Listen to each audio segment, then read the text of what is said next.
സാഹസം എന്ന് പറഞ്ഞൊരു പടം ഉണ്ടായിരുന്നു. ഈ ഇടയ്ക്കൊരു പാട്ട് ഇറങ്ങിയിട്ടുണ്ടായിരുന്നു, ഓണം മൂഡ് പവർ മൂഡ് അവസാനം. ആ പടം ഇന്നലെ പോയി കണ്ട്. സത്യം പറഞ്ഞാൽ ഒരു പ്രതീക്ഷയില്ലാണ്ടാണ് ഈ സിനിമ പോയി കണ്ടത്. സാധാരണ ഇങ്ങനെയുള്ള സിനിമകൾ ഞാൻ പ്രതീക്ഷ വെക്കാറില്ല, അത് വേറെ കേസ്. എനിക്ക് പടത്തിന്റെ തുടക്കമൊക്കെ കണ്ടപ്പോഴത്തേക്ക് തീരെ പിടിച്ചില്ല പടം. തുടക്കത്തെ ഒരു 10-20 മിനിറ്റ് അടുപ്പിച്ച് എനിക്ക് തോന്നുന്ന ആ സീന് എനിക്ക് പേഴ്സണലി അത് ഒട്ടും മാച്ചിങ് ആയിട്ട് തോന്നിയില്ല. ആ സീൻ എനിക്കത് കണ്ടപ്പോൾ തന്നെ ഒരു ചടപ്പായിരുന്നു. പിന്നെ അത് കഴിഞ്ഞ് പടം ഇങ്ങനെ പൊക്കോണ്ടിന്ന് അങ്ങനെ വലിയൊരു ഇമ്പാക്റ്റ് ഒന്നും എനിക്ക് പേഴ്സണലി ഉണ്ടാക്കിയില്ല ഫസ്റ്റ് ഹാഫിൽ. പിന്നെ സെക്കൻഡ് ഹാഫ് എത്തിയപ്പോഴാണ് എനിക്ക് തോന്നി ഈ പടം ഒന്ന് ട്രാക്കിലോട്ടായത്. അതായത് ഫസ്റ്റ് ഹാഫിൽ എനിക്ക് പേഴ്സണലി ഒട്ടും ഏൽക്കാത്ത കോമഡീസ് സെക്കൻഡ് ഹാഫിലോട്ട് വന്നപ്പോഴത്തേക്ക് ആ ക്യാരക്ടേഴ്സൊക്കെ നൈസ് ആവുകയും പിന്നെ പിന്നെ അതായത് ക്ലൈമാക്സ് മെയിനായിട്ട് ഈ പടത്തിൻ്റെ ക്ലൈമാക്സാണ്. ഈ പടം ആ ഒരു ക്ലൈമാക്സോ അതിന് മുമ്പുള്ള ഒരു 45 മിനിറ്റ് അതാണ് ഈ പടം ശരിക്കും. ആ ഒരു ക്ലൈമാക്സ് അതിന് മുമ്പുള്ള ഒരു 45 മിനിറ്റ് ഒരു പക്ക ഒരു ഫൺ മൂഡായിരുന്നു പടം മൊത്തത്തിൽ. എനിക്ക് പേഴ്സണലി ആ ഒരു പരിപാടിയും കാര്യങ്ങളൊക്കെ ഇഷ്ടപ്പെട്ടായിരുന്നു. അതിൽ തന്നെ എടുത്ത് പറയേണ്ട പെർഫോമൻസ് ബൈജു ചേട്ടൻ്റെയാണ്. അതിനകത്ത് ഒരു സീനുണ്ട്. സംഭവം ഇതിൽ മെയിനായിട്ട് പറയണ്ടേ, ഇതിലൊരു പഴയൊരു പാട്ടിനെ എടുത്തിട്ടിട്ട് നമ്മുടെ ലിയോയിലൊക്കെ ചെയ്ത പോലൊരു പരിപാടി ഒരു ഇടത്ത് മിക്സ് ചെയ്യുന്ന ആവശ്യമുള്ള ഇടത്ത് ഇങ്ങനെ മിക്സ് ചെയ്ത് പോകുന്ന ഒരു പരിപാടി ഈ പടത്തിനകത്തുണ്ട്. അപ്പോൾ സെക്കൻഡ് ഹാഫിൽ ഒരു സീനുണ്ട്. ആ സീനിൽ ബൈജു ചേട്ടൻ്റെ ഒരു എൻട്രി അത് ഒരു കംപ്ലീറ്റ് ഒരു തകർപ്പൻ സാധനമായിരുന്നു.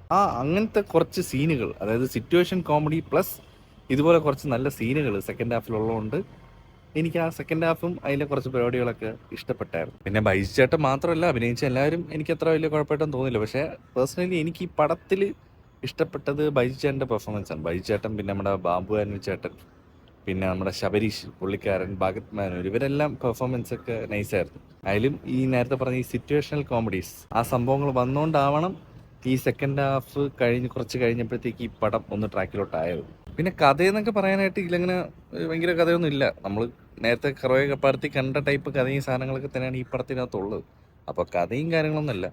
സെക്കൻഡ് ഹാഫ് എന്നൊരു പരിപാടി, അതും സെക്കൻഡ് ഹാഫ് ഞാൻ പറയില്ല, ക്ലൈമാക്സ് അതിന് മുമ്പൊരു 45-50 മിനിറ്റ്, അതായത് സെക്കൻഡ് ഹാഫിൻ്റെ പകുതിക്ക് ശേഷം ഈ പടം എനിക്ക് പേഴ്സണലി ഒരു ഒരു ഒരു ഫൺ മൂഡ് സമ്മാനിച്ചിട്ടുണ്ട്. അതുപോലെ ഇതിൽ ഏത് മൂഡ്, ഓണം മൂഡ്, ആ സാധനം ഈ പടത്തിൽ ആ പാട്ട് പ്ലേസ് ചെയ്തേക്കുന്ന കുറച്ച് പോർഷനുണ്ട്. ആ പരിപാടിയൊക്കെ നൈസായിരുന്നു, ആ പാട്ട് പ്ലേസ് ചെയ്ത പോർഷൻസ്. ഇതെനിക്ക് മാത്രമല്ല കേട്ടോ, കാരണം ഫസ്റ്റ് ഹാഫ് കണ്ടുകൊണ്ടിരുന്നപ്പോഴത്തേക്ക് തിയേറ്ററിൽ ഞാൻ മാത്രമല്ല ഓൾമോസ്റ്റ് ഒട്ടുമിക്കവരും എൻ്റെ അതേ ഒരു ഇതായിരുന്നു. വലിയ ചിരിയൊന്നുമില്ല. അവിടെ ഇവിടെ ഇടയ്ക്ക് കുറച്ച് കോമഡീസും പരിപാടിക്കൊക്കെ ചിരി ഉണ്ടായിരുന്നു. പക്ഷേ ഞാൻ ഈ പറഞ്ഞ സെക്കൻഡ് ഹാഫിന് ഒരു പകുതിക്ക് ശേഷമുള്ള സീനുകൾ അങ്ങോട്ടേക്ക് ഫുള്ള് അത്യാവശ്യം നല്ല എൻ്റർടൈനിങ് ആയിരുന്നു. തിയേറ്ററിലും അത്യാവശ്യം നല്ല ചിരിയും കാര്യങ്ങളൊക്കെ ഉണ്ടായിരുന്നു.